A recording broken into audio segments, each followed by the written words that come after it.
I just had to let you know you're. She a happy baby, she a happy baby. Selamat sore Ibu, selamat sore teman-teman. Perkenalkan, nama saya Fidela Delvina dengan NIM 24121045. Jadi di sini saya akan menjelaskan apa itu neuropati diabetikum. Yang dimana mungkin sebagian orang masih tidak mengetahui apa sih neuropati diabetikum itu. Jadi neuropati diabetikum adalah kondisi kerusakan ginjal akibat kadar gula darah yang tinggi dan tidak terkontrol dalam jangka waktu yang lama. Adapun ginjal memiliki fungsi utama untuk menyaring darah dan membuang zat sisa melalui urin. Namun, pada penderita diabetes, kadar gula yang tinggi dapat merusak pembuluh darah kecil di dalam ginjal sehingga kemampuan menyaring ginjal menurun secara perlahan. Jadi, penyakit ini berkembang secara bertahap dan seringkali tidak menimbulkan gejala pada tahap awal. Karena itu, banyak penderita baru menyadari ketika fungsi ginjal sudah menurun cukup berat.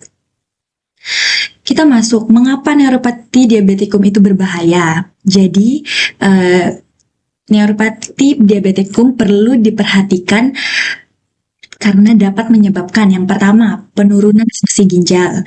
Yang kedua, penumpukan zat sisa dalam tubuh. Yang ketiga, tekanan darah semakin sulit dikontrol. Yang keempat, hingga gagal ginjal kronik tahap akhir. Nah, jika sudah mencapai tahap akhir, pasien biasanya memerlukan terapi pengganti ginjal seperti cuci darah atau transplantasi ginjal. Oleh karena itu, deteksi dini dan pengendalian diabetes sangat penting untuk mencegah kerusakan ginjal yang progresif.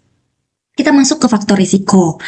Nah, jadi yang pertama itu beberapa faktor yang meningkatkan risiko terjadinya neuropati diabetikum. Yang pertama, kadar gula darah tinggi. Ini merupakan faktor utama. Semakin lama gula darah tidak terkontrol, semakin besar kerusakan yang terjadi pada ginjal. Dan yang kedua, tekanan darah tinggi. Yang dimana hipertensi membuat pembuluh darah ginjal bekerja lebih berat sehingga mempercepat kerusakan. Dan yang ketiga, kolesterol tinggi. Yang dimana kolesterol dapat menyebabkan gangguan pada pembuluh darah dan memperburuk fungsi ginjal.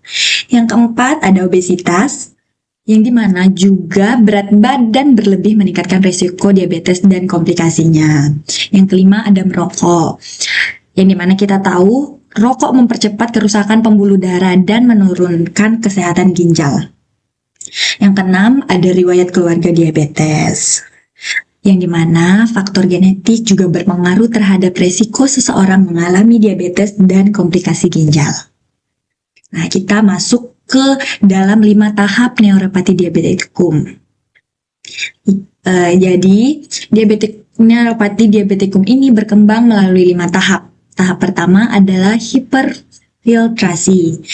Nah, jadi pada tahap awal, ginjal bekerja lebih keras dari biasanya untuk menyaring darah. Walaupun fungsi ginjal terlihat masih normal, sebenarnya sudah terjadi peningkatan tekanan di dalam glomerulus atau penyaring ginjal. Pada tahap ini,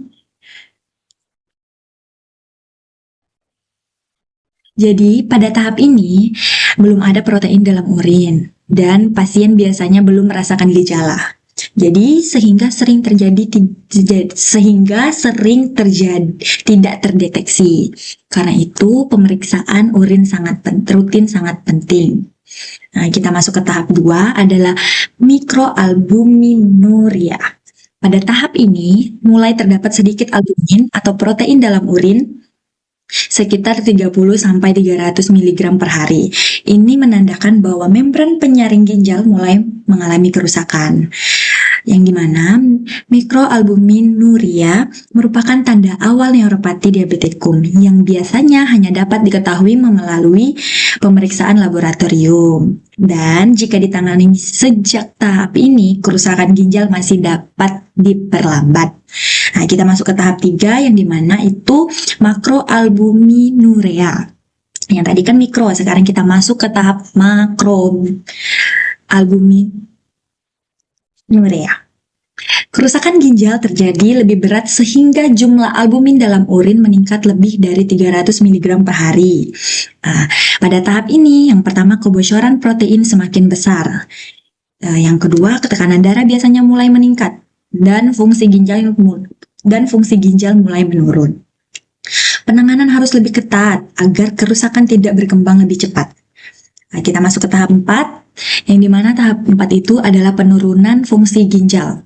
Tahap ini ditandai dengan penurunan laju filtrasi glomerulus atau GFR.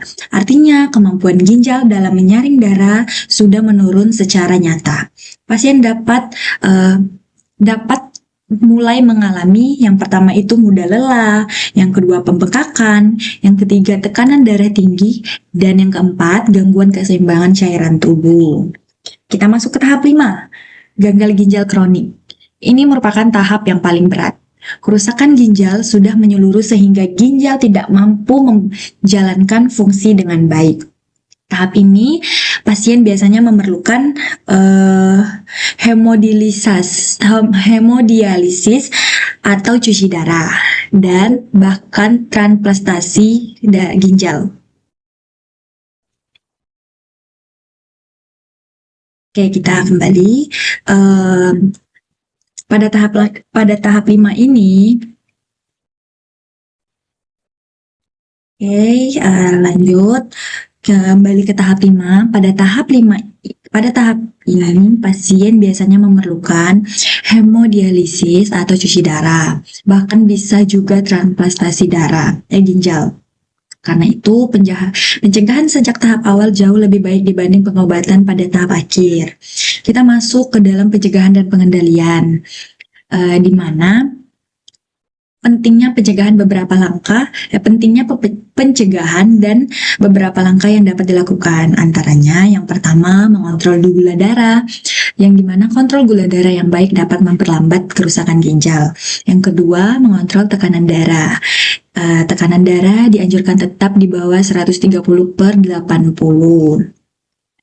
Dan yang ketiga, menjaga pola makan sehat, mengurangi konsumsi gula, garam, dan makanan tinggi lemak.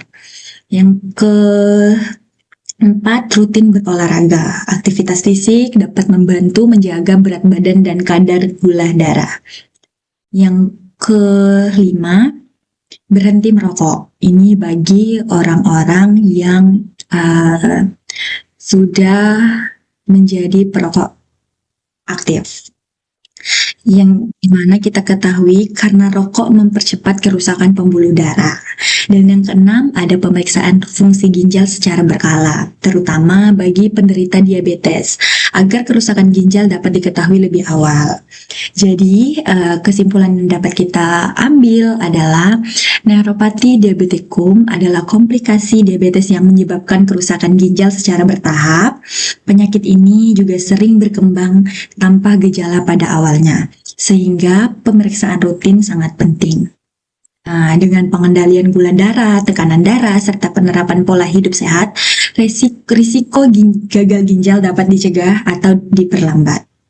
Oke, sekian video pengertian neuropati diabetikum dari saya cukupkan. Terima kasih. I just had to let you know you're